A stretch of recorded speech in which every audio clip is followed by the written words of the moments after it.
Hi everyone, कैसे हो आप सब। तो चलिए आज मैं आप सबके लिए एक्सप्लेन कर रही हूँ फ्लैश रोग वर्सेस गोरिल्ला वॉरफेयर का दूसरा भाग।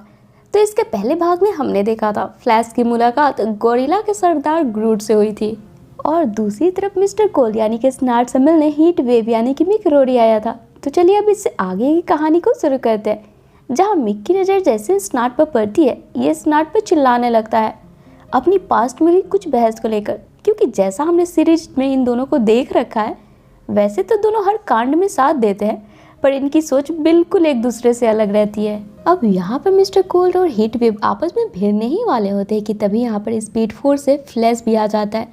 क्योंकि फ्लैश तो यहाँ पर अपने दोस्त डॉक्टर एलाइस की मदद के लिए लौटा था ताकि वो आयरिस को ढूंढ सके, पर यहाँ इन दोनों बदमाशों को आपस में भिड़ता देख फ्लैश सीसीपीडी के ऑफिसर्स को बुलाता है इन्हें संभालने के लिए, क्योंकि फ्लैश को वापस स्पीड फोर्स में जाना था।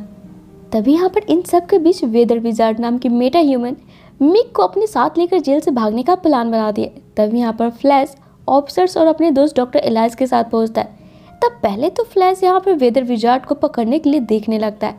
तभी यहाँ पर वेदर विजार्ड पूरी तेजी से सबकी नज़रों से छिपकर डॉक्टर एलाइस के पास जाती है और टूटे हुए शीशे के टुकड़े को एलाइस के सीने में उतार देती है। और फिर जेल के जितने भी मेटा ह्यूमंस थे जैसे कि Mister Cold, Heat Wave, Weather Wizard, Mirror Master आदि आपस में उलझ पड़ते हैं, जिसे देख फ्लैश ये समझ नहीं पा रहा होता कि आखिर सब चल क्या रहा है और इन लोगों ने डॉक्टर एलाइस के साथ ऐसा क्यों किया। जिसके बाद अब हमें पास्ट की कहानी बताई जाती है, जब ये बदमाशों की टोली साधारण इंसानी यानी कि जब उन्हें इनकी पावर्स नहीं मिली थी तब इनकी मुलाकात डॉक्टर एलाइस से हुई थी। उस वक्त डॉक्टर एलाइस अपने एक एक्सपेरिमेंट के लिए कुछ बंदों को ढूंढ रहा था, उन पर अपनी प्रयोग करने के लिए, जिसमें वो आम इंसान की पावर को बढ़ाने के लिए एक डीएनए पर काम कर रहा था, जिसे सुन स्नार्ट और बाकी लोग इस एक्सपेरिमेंट को खुद पर करवाने के लिए तैयार हो गए थे। जहाँ एक्सपेरिमेंट में सबको उनकी मेटा ह्यूमंस वाली पावर मिली थी और इसी में स्नार्ट को भी इसकी 0 डिग्री बर्फ वाली पावर मिली थी, जिसे इन्हें पावर तो मिली थी पर इनकी पूरी जिंदगी ही बदल गई थी। उसी का बदला ये लोग डॉक्टर एलाइस से लेना चाहते थे, पर इन बातों से अनजान फ्लैश इस वक्त यानी कि प्रेजेंट डे में डॉक्टर एलाइस की जान किसी तरीके से बचाने को सोच रहा होता है। तब पहले तो डॉक्टर एलाइस को साइड में रखकर इन सारे बदमाशों से भिड़ जाता है और हमें एक कमाल की फाइट दिखाई जाती है, जहां सभी अपनी अपनी पावर्स की आजमाइश में लगे पड़े थे फ्लैश के खिलाफ में। तब इनमें से सबसे पहले तो Flash Heat Wave, Weather Wizard और मिरर मास्टर को घायल कर स्नार्ट के पास जैसे ही पहुँचता है तभी स्नार्ट यहाँ पर अपने जमे हाथ के साथ फ्लैश को एक जोर का पंच मारकर गिरा देता है और सभी बदमाशों के सामने खुद को इनका लीडर बताने लगता है ताकि आज से ये सभी लोग यानी कि बदमाशों की टोली स्नार्ट के अंडर रहे। अब इस बात पर सभी एग्री करें इससे पहले इन सबकी नज़र आसमान की तरफ पड़ती है, जहाँ से वार्म होल के जरिए ग्रूट फ्लैश का पीछा करते हुए यहाँ सेंट्रल सिटी पे पहुँच गया था। चूँकि फ्लैश इस वक्त बेहोश था, स्नार्ट और मिक इस गोरिल्ला के बारे में बातें करने लगते हैं, अब ये इतना बड़ा बंदर कहाँ से आ गया। तभी कुछ देर बाद जैसे ही फ्लैश की आंख खुलती है ये देखता है ग्रूट इसे ही ढूंढ रहा है, क्योंकि ग्रूट को फ्लैश की स्पीड चाहिए थी ताकि ग्रूट और शक्तिशाली बने। क्योंकि पिछली बार जब ग्रूट फ्लैश से मिला था फ्लैश बड़े ही आसानी से अपनी स्पीड की वजह से ग्रूट के चंगुल से बाहर आ गया था, इसलिए अब ग्रूट को भी फ्लैश बनना है।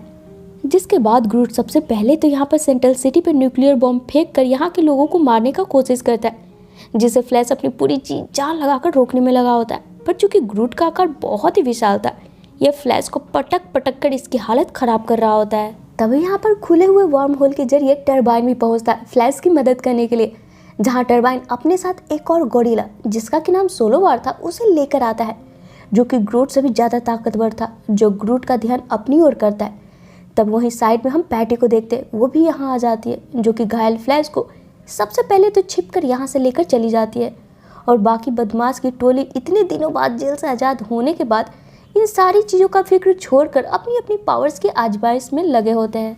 वहीं इधर जैसे ही फ्लैश थोड़ा बेहतर महसूस करता है वो ग्रूट को हराने और अपनी सिटी को न्यूक्लियर बॉम्ब से बचाने के लिए अपनी पूरी ताकत के साथ दोबारा से वार्म होल को ओपन कर इसके अंदर घुस जाता है, जिसे देख अब ग्रूट भी वापस से स्पीड फोर्स के अंदर चला जाता है। अब यहाँ फ्लैश ये अच्छी तरीके से जान चुका था कि इसकी पावर की शुरुआत यही स्पीड फोर्स से हुई है, जिससे फ्लैश को एनर्जी मिलती है। तो इसीलिए ग्रूट को हराने का इससे ज़्यादा बेहतर जगह और कहीं हो ही नहीं सकता था, क्योंकि स्पीड फोर्स में फ्लैश को हराना असंभव है। अब यहाँ पर ग्रूट और फ्लैश आमने सामने खड़े थे। यहाँ पर ना ही सिटी थी ना ही कोई फ्लैश के परिजन थे जिनकी जान खतरे में थी, जिसकी आड़ में ग्रूट फ्लैश को कमज़ोर कर सकता था।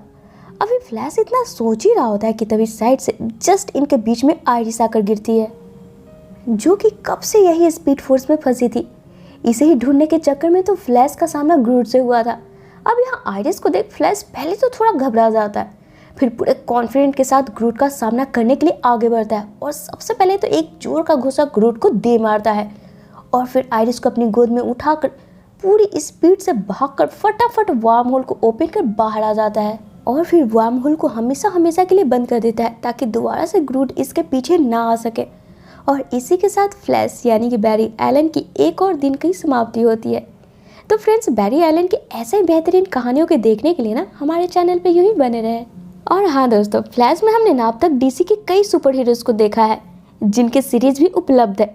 आप कमेंट बॉक्स में बताइए कि आपका फेवरेट डीसी हीरो कौन है और हाँ, किसकी सीरीज आप हमारे चैनल देसी बुक पे देखना पसंद करोगे।